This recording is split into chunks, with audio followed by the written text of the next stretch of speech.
إن الحمد لله نحمده ونستعينه ونستغفره ونعوذ بالله من شرور أنفسنا ومن سيئات أعمالنا من يهده الله فلا مضل له ومن يضلل فلا هادي له وأشهد أن لا إله إلا الله وحده لا شريك له وأشهد أن نبينا محمدا عبده ورسوله صلى الله عليه وعلى آله وصحبه أجمعين أما بعد السلام عليكم ورحمة الله وبركاته. وعليكم السلام ورحمة الله وبركاته.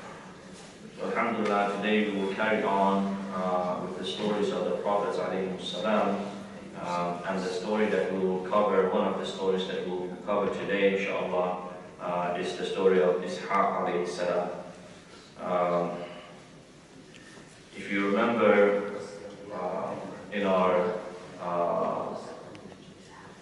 series we went from Ibrahim alayhi salam to Lut alayhi salam, and then we went to Shu'aib, and the reason why we went in that direction is because some of the scholars, they do not all agree on where Shu'aib alayhi salam fits into the timeline.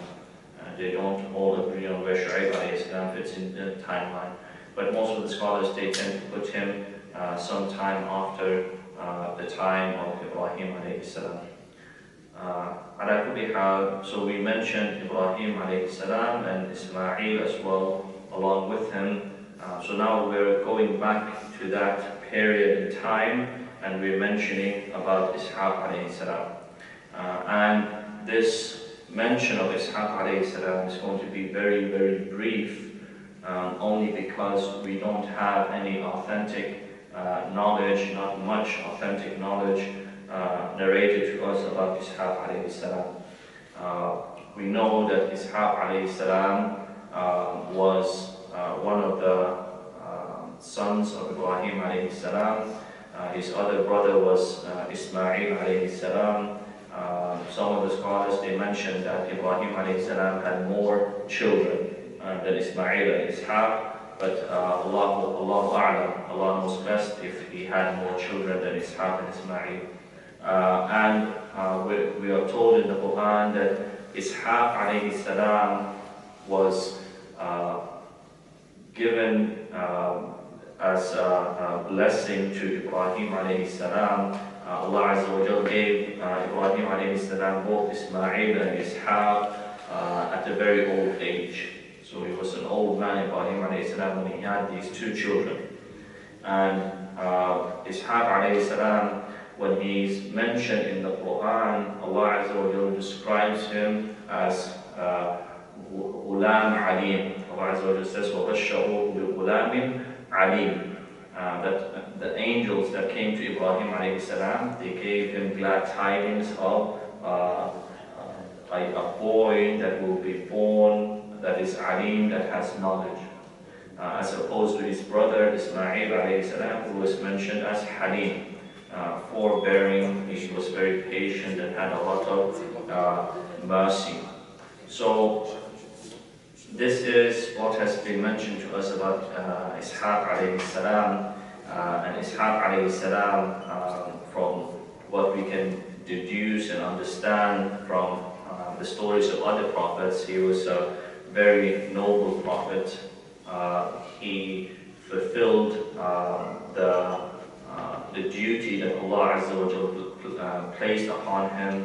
He called to Allah subhanahu wa ta'ala. He was blessed with two children. Ishaq alayhi salam, as has been mentioned to us, he had two children. One is Ya'qub alayhi salam, and the other one is Is, as has been mentioned by some of the scholars in Islam. We know that Ya'qub alayhi salam later on becomes the famous prophet, the father of Yousuf alayhi salam. And Ishaq alayhi salam spent, from what we can understand, his remaining years calling to Allah subhanahu wa ta'ala and fulfilling that obligation that Allah Azza wa Jal placed upon him. There are some riwayat, some narrations that are mentioned to us through the Israeliyat, through the books of the Jews and the Christians that tell us about stories pertaining to Ishaq alayhi salam. But again, when it comes to these stories, we don't have any way of verifying them. The scholars in Islam, they said, when it comes to these kind of narrations, we follow the statement of the Prophet ﷺ that we can mention these stories without saying that it is true and without saying it is a lie. Because at the end of the day, we were not there and we cannot verify whether it is true, or we cannot say that these things did not happen. But inshallah, to keep the story short, this is in essence what we know from the authentic sources about Ishaq alayhi salam.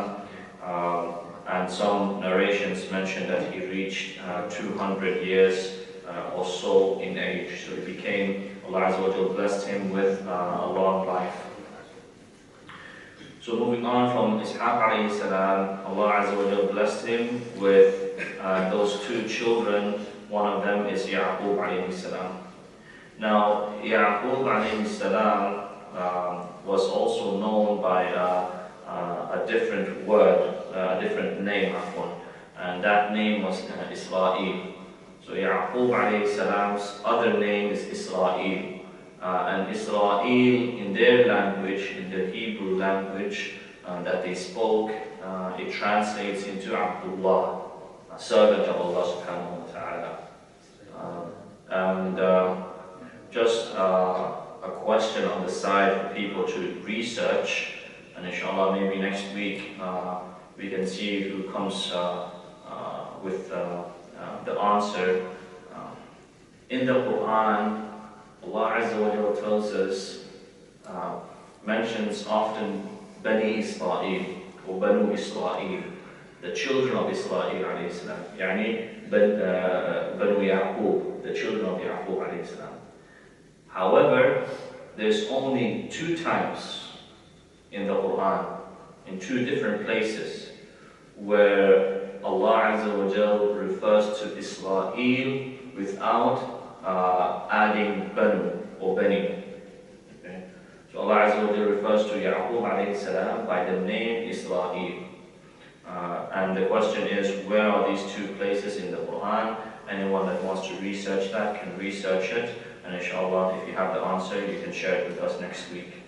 So moving on, Israel means Abdullah. Okay?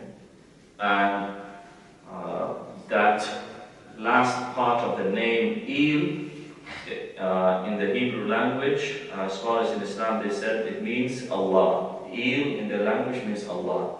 This is why you see even the names of the angels that we know, some of them, they end with this wording. Okay? Jibreel or Jibreel, Mikael. That Il is the name of Allah subhanahu wa ta'ala. So these names of the angels show in that language, it shows that it has a meaning to it. It's not just a name, but it has a meaning to it. So Ya'qub alayhi salam, who is also known as Israel, he is the father of the Banu Israel. Okay. And Allah Azza wa Jal blessed him with many children. And the Jewish tribes trace their lineage back to Israel alayhi salam, Ya'qub alayhi salam. Okay? So Allah Azza wa Jal blessed Ya'qub alayhi salam with many children, and from amongst those children was Yousuf alayhi salam. Okay? One thing that is worth mentioning is that from the time of Ibrahim alayhi salam until the time of Ya'qub alayhi salam, Allah Azza wa Jal tells us about how both Ibrahim and Ya'qub would remind their children about Allah subhanahu wa ta'ala, especially at the time of death.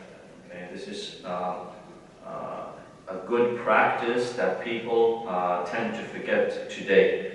When a person is sick, they might be terminally ill, right? A person is so sick that doctors tell that person, you know, you only have these maybe a month or so left to live. Allah Azza wa Jalla knows best. The first thing people think of is money, right? They think of inheritance, and they think of what am I going to leave my children with. And Islamically, there's nothing wrong with thinking like that. A Muslim should worry about their children, and you should leave your children with something. But there are more important things than that.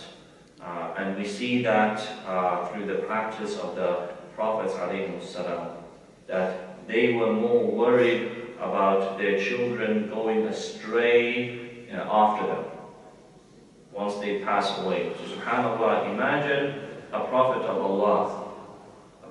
Allah who has spent so many years calling to Allah, and Allah Azza wa Jalla has blessed that person, and even then you see each and every prophet is worried about his offspring, he's worried about his children. And you compare that to people like us, living in a place far away from other Muslims. And many of us don't even have a plan. We don't even think about what will happen to the future generations, what will happen to our children, what will happen to our children's children, and so on. And as a Muslim should have a plan. Okay? And you should always strive your best. And as long as you strive your best and you put in that effort, then there is no blame upon you. But the blame will be there if you become heedless and you do not care. Okay? And that's a very important thing to note. So Yaqub alayhi salam, even Yaqub alayhi salam, we are not told a whole lot about Yaqub alayhi salam in the authentic narrations. So we don't have much that we can say about Yaqub alayhi salam, even though, again, if you go back to the other scriptures, with the Ahlul Kitab, the people of the scriptures, you will find a lot more stories mentioned about both Ishaq and Yaqub, but again, we can't verify that. So what we do have knowledge about is Yousuf alayhi salam.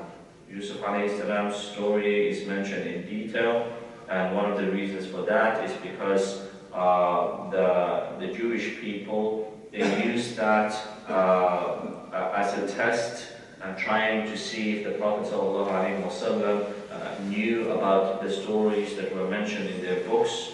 And we have covered the chapter of Yousuf alayhi salam before, the chapter in the Quran dedicated to Yousuf alayhi salam, but inshallah we'll go over it a bit more quickly in today's class. So Yousuf alayhi salam, he had brothers. Okay, all of his brothers except one, Benjamin, were born to another mother. Okay, so Yousuf alayhi salam and Benjamin were the only two that were born to the same mother. Not only that, but there was friction between these brothers. And as we know, later on in life, when Yousuf alayhi salam reached about 7 or 8 years old, he saw a dream. And his father, Yaqub alayhi salam, who knew how to interpret dreams, he told him, do not relate this story to your brothers. They might plot against you. Okay, so this is advice from a father who is a prophet. And it is worth mentioning here that interpreting dreams in Islam is not something simple. Okay? It is on the same level as giving a fatwa. So it's not something simple for just anyone to interpret dreams. You have to have knowledge. Not only do you need knowledge, but many of scholars regard interpreting dreams as a gift. It is something that Allah Azza wa Jalla has either blessed you with, or you do not have that ability to interpret dreams. So this is important, but because today people, they do not understand this, and what do they do in order to interpret their dreams? They have a dream and they go to a book that explains dreams, and they open it up and they read it, and they say, oh, I saw a cat in my dream, so this means that. The dreams can't be interpreted that way. Each dream is unique and it's individual. Not only that, but dreams are of three types. Not every dream has an interpretation. There are good dreams that are from Allah subhanahu wa ta'ala. These dreams have interpretations. Okay? And a person should seek, try to find interpretation for those dreams. And then you have bad dreams. Bad dreams are from shaitan. You see something that scares you, something that we refer to usually as nightmares. These dreams, we are told, are from the shaitan, and a person should not share those dreams. Okay? You keep them to yourself, and you seek refuge in Allah subhanahu wa ta'ala. And then thirdly, you have the dreams, things that you think about during the day. Okay? So let's say you were working or studying all day. You were doing numbers. Okay? You were counting numbers. And then when you go to sleep, all of a sudden you see yourself counting numbers, or you see yourself doing something with numbers, right? So that dream has a correlation, a connection with what you were doing during the day. So that type of dream, the scholars in Islam, they say it does not have an interpretation. Okay? It's just something that is a reflection of what you were doing. It is the subconscious, and usually it has a link to what you were doing during the day. Now, Yousuf alayhi salam, he takes this advice from his father. But yet, the brothers, they still want to plot against him. And they say to their father, they want to bring Yousuf alayhi salam with them. Right? Now, a point of interest. When they ask Yaqub alayhi salam to bring Yousuf alayhi salam with them, what term do they use? What word do they use? They say, let us take our brother. Okay? They use the word akh. And they make it seem as if they're close to him. Later on in the story, when Yousuf alayhi salam, they say that he's eaten by the wolf. Then they use a different word. They say, your son. Okay? So they say, the scholars in Islam, they use this as evidence. They say this is the way that human beings behave. When they need you, they'll use the best words. But when they don't need you anymore, you become useless. Okay?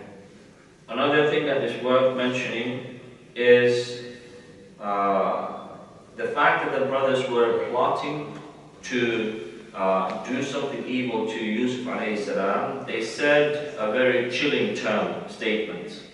Okay? What was the statement? They said, we'll do this وَنَكُونُ مِنْ بَعْدِهِ قَوْمًا صَالِحِينَ. That once we do this, after that we'll be good people. And the scholars in Islam, they say this is one of the plots of shaitan, that he tricks people. You know these stories that you hear about people doing heists and robbing banks. right? A person does robs banks for a living, and they retire, right? And then they're brought back from their retirement, and they tell the person, "There's this much money, just one last time, then you can retire for good." But in Islam, if you have this mentality that you sin now and you make tawbah later, then who is there to give you that assurance that you will reach that time to give tawbah, to make tawbah? There's no assurance. You might die while doing that particular sin. How many people have we seen committing sins and dying whilst committing that sin? So this is a twisted way of thinking, and it leads to sorrow in the end. So the brothers, they take Yousuf alayhi salam, and they lie to their father. Another benefit from the story that we mentioned before is it teaches us that one sin leads to another sin, and that sin leads to another sin. And his sins don't stop. They wanted to dispose of Yousuf alayhi salam. So they made up a lie. They said a wolf ate him. And then on top of that, they brought false evidence. And then on top of that, they were crying crocodile tears. All that because they were trying to hide their steps and their intentions. So this shows us very clear in Islam that sins, one sin leads to another sin, and so on. In the same way that a good deed leads to another good deed, that leads to another good deed. And this is why the Prophet ﷺ said that lying and being deceitful leads to even worse things, and in the end that leads to the hellfire.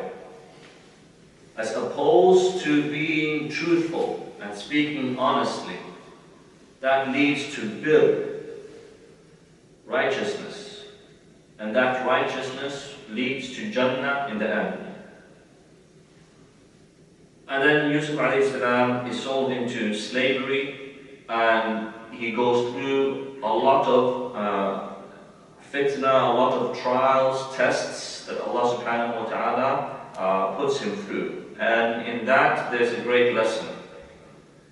The Prophet ﷺ told us that Allah Azza wa Jal tests those whom He loves.